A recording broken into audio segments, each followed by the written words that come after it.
नमस्कार जी, भारत में आपका स्वागत है। मैं हूँ आई एंकर जीनिया। देश दुनिया की बड़ी खबरों के साथ मैं हाजिर हूँ। सबसे पहले बात असम के मुख्यमंत्री हिमंता बिस्वा शर्मा की। असम के मुख्यमंत्री हिमंता बिस्वा शर्मा ने राज्य में बदलती डेमोग्राफी पर बड़ा बयान दिया है और उनके इस बयान पर राजनीतिक पारा भी हाई है। असम में जनसंख्या को लेकर एक बार फिर सियासी गलियारे में हलचल तेज हो गई है और इस हलचल का कारण है सीएम हिमंता का नया बयान। असम सीएम हिमंता बिस्वा शर्मा ने कहा कि असम की डेमोग्राफी में आया बदलाव मेरे लिए एक बड़ा मुद्दा है। आज असम में मुस्लिम आबादी 40% तक पहुंच गई है। सीएम हिमंता के इस बयान को लेकर कांग्रेस ने तुरंत पलटवार करना शुरू कर दिया है। ये कोई पहली बार नहीं है जब असम के सीएम ने जनसंख्या को लेकर बयान दिया हो। लोकसभा चुनावों के बाद भी उनका ऐसा बयान सामने आया। पश्चिम बंगाल के बीजेपी के प्रमुख शुभेंदु अधिकारी ने अपने बयान को लेकर सफाई दी है। उनका कहना है कि उनके बयान को गलत तरीके से पेश किया गया है। सबका साथ सबका विकास वाले बयान पर शुभेंदु अधिकारी को जैसे ही विरोध का सामना करना पड़ा, वो इस पर सफाई देने लगे। शुभेंदु अधिकारी ने सोशल मीडिया पर पोस्ट कर लिखा, मेरे बयान का गलत मतलब निकाला जा रहा है। मैं स्पष्ट हूँ कि जो राष्ट्रवादी हैं, इस राष्ट्र और बंगाल के लिए खड़े हैं, हमें उनके साथ रहना चाहिए। जो लोग हमारे साथ नहीं खड़े होते, राष्ट्र और बंगाल के हित के खिलाफ काम करते हैं, हमें उन्हें बेनकाब करने की जरूरत है। साथ ही ममता बनर्जी की तरह हमें लोगों को बहुसंख्यक और अल्पसंख्यक में विभाजित नहीं करना चाहिए। मैं प्रधानमंत्री के सबका साथ, सबका विकास, सबका विश्वास, सबका प्रयास के आह्वान को अक्षरशः साकार करता हूँ। दरअसल कोलकाता में एक कार्यक्रम के दौरान शुभेंदु अधिकारी ने कहा था कि सबका साथ, सबका विकास बंद करना चाहिए। यूपी में टोल प्लाजा हटाने को लेकर केंद्रीय राज्य मंत्री और प्रदेश सरकार के मंत्री आमने सामने आ गए हैं। अनुप्रिया पटेल ने यूपी सरकार के मंत्री को चिट्ठी लिखी तो मंत्री नंद गोपाल नंदी ने उन्हें चिट्ठी के जरिए ही जवाब दिया। यूपी में टोल प्लाजा को लेकर दो मंत्रियों में चिट्ठी संग्राम हुआ है। एक तरफ केंद्रीय मंत्री अनुप्रिया पटेल हैं, तो दूसरी तरफ हैं यूपी सरकार के मंत्री नंद गोपाल नंदी। ये चिट्ठी वाराणसी और सोनभद्र हाईवे पर टोल प्लाजा को लेकर हुआ है। अनुप्रिया पटेल ने चिट्ठी लिखकर कहा था कि वाराणसी शक्तिनगर हाईवे पर 2 टोल है, जहां अस्थायी टोल से अतिरिक्त वसूली होती है। वहीं कुछ दूरी पर दूसरा टोल प्लाजा है। ऐसे में अतिरिक्त टोल वसूली जनहित में नहीं है। ऐसे में एक टोल प्लाजा को हटाया जाना चाहिए। अब इस पर यूपी के मंत्री नंद गोपाल नंदी ने जवाब दिया है। उन्होंने भी चिट्ठी के जरिए ही जवाब दिया। लिखा, टोल प्लाजा भी ठीक है और दोनों टोल के बीच दूरी भी सही है। किसी टोल पर गलत वसूली नहीं हो रही है। दोनों में से एक पर ही टोल लेने की व्यवस्था गलत नहीं हो रही है। यूपी की जिन 10 सीटों पर उपचुनाव होना है, उनमें सबसे हॉट सीट है मिल्कीपुर। अयोध्या से सटी ये वो सीट है जो बीजेपी के लिए लोकसभा चुनाव का बदलापुर बन गई है।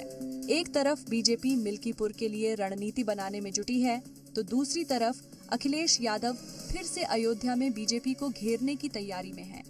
और अखिलेश की इस साइकिल पर ब्रेक लगाने के लिए बीजेपी सियासी बदलापुर की स्क्रिप्ट लिख रही है।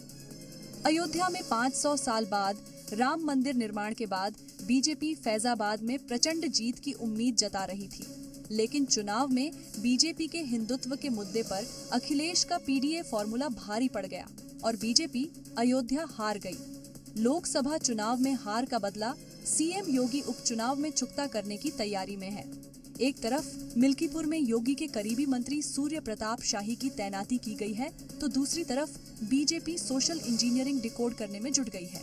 बीजेपी के नेता कार्यकर्ताओं और जनता के बीच सर्वे कर रहे हैं।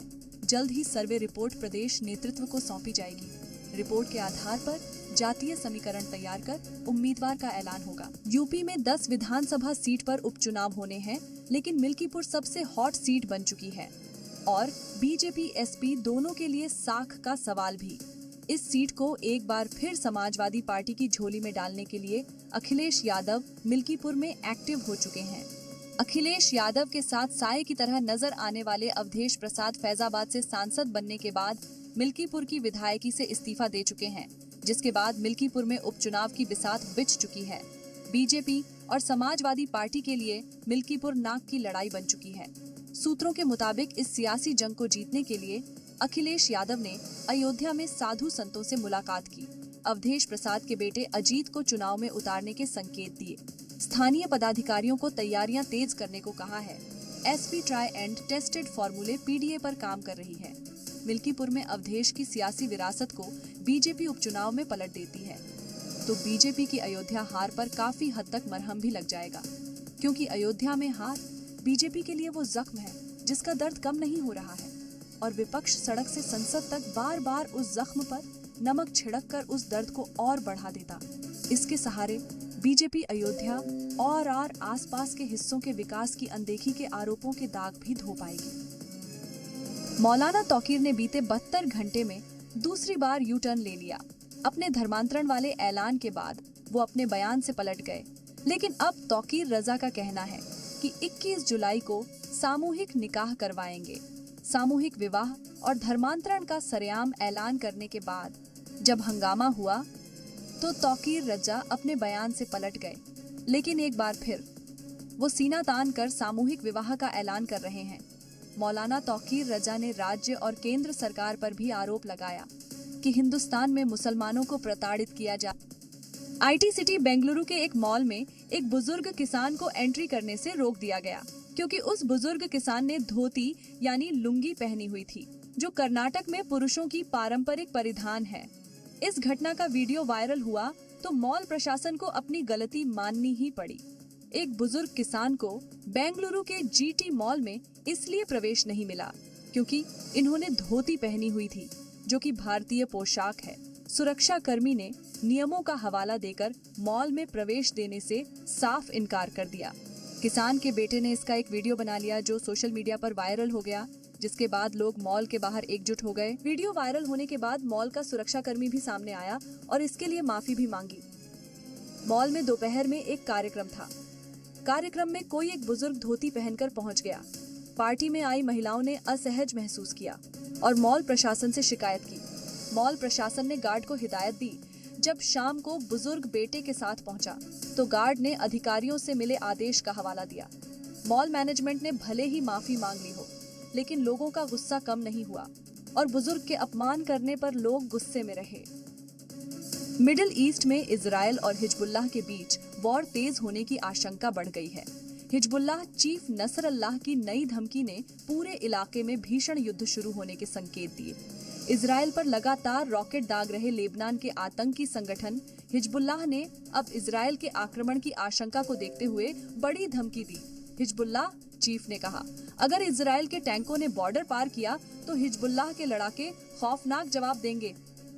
हिजबुल्लाह लगातार हमास के समर्थन में उत्तरी इजराइल पर रॉकेट और ड्रोन से हमला कर रहा है। अब नसरल्लाह ने धमकी दी कि जब तक इजराइल का अटैक गाजा पर जारी रहेगा, हिजबुल्लाह हमास को सपोर्ट देता रहेगा।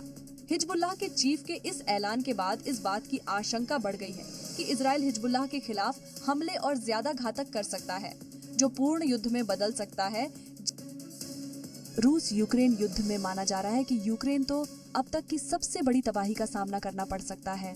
रूस का वो कौन सा हथियार है और क्यों इसके एंट्री से यूक्रेन पर मंडरा रहा है? सबसे बड़ा खतरा, रूस की सेना ने अब एक ऐसा हथियार लॉन्च कर दिया है जिसका फिलहाल जेलेंस्की की सेना के पास कोई तोड़ नहीं है। लंबे इंतजार के बाद पुतिन का ड्रीम प्रोजेक्ट पूरा हो चुका है, जिसका इंतजार केवल पुतिन ही नहीं बल्कि पुतिन के एक एक कमांडर को था। जरा इस तस्वीर को देखिए। जमीन पर सुखोई 34 लड़ाकू विमान से FAB 3000 मिसाइल को अटैच किया जाता है। अगले ही पल ये फाइटर विमान FAB 3000 बम लेकर आसमान में उड़ान भरता है। सुखोई 34 फाइटर विमान से FAB 3000 बम को यूक्रेन के सैन्य ठिकाने पर दाग दिया जाता है और उसके बाद जो होता है वो आपके सामने है। FAB 3000 को शूट करने के लिए सुखोई 34 विमान में ही कैमरा सेट किया गया है। पायलट FAB 3000 बम को इजेक्ट करता है और आवाज से भी तेज रफ्तार से ट्रेवल करते हुए ये बम यूक्रेन के सैन्य ठिकाने को नेस्तानाबूद कर देता है। ये तस्वीरें इस साल के शुरुआत की हैं, जब FAB 3000 बम की मैन्युफैक्चरिंग अपने अंतिम फेज में थी। रूस के राष्ट्रपति व्लादिमीर पुतिन खुद रूस के ऑर्डिनेंस फैक्ट्री जाकर इस पूरे प्रोसेस की बारीकी से जानकारी ले रहे थे। पुतिन को ये अच्छे तरीके से मालूम था कि उनका ये तुर्क का इक्का केवल जेलेंस्की को ही नहीं बल्कि पश्चिम देशों को भी बैकफुट पर धकेल सकता है। मैं यानी AI एंकर जीनिया आपको नए अंदाज में इसी तरह ताज़ा तरीन खबरों से रूबरू कराती रहूंगी। आप देखते रहिए जी भारत,